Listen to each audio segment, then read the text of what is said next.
In today's short tutorial video, I'm quickly gonna show you how to change your age on Instagram.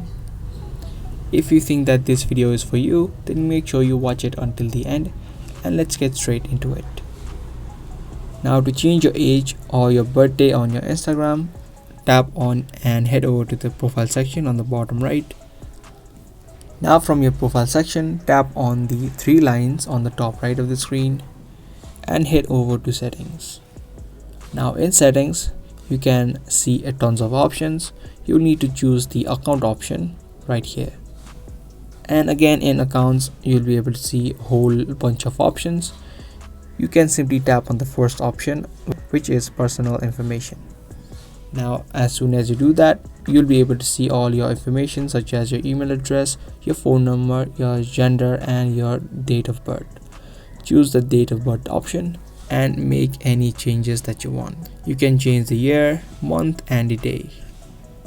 After you made the changes, now you can tap on the tick mark on the top right. Tap on confirm, and as easy as that, you have successfully changed your age on your Instagram. If this video was helpful to you, then make sure to subscribe, share and also give this video a thumbs up. If you want videos similar to this, then make sure to also turn on the notifications. That's all for today. Thanks for watching.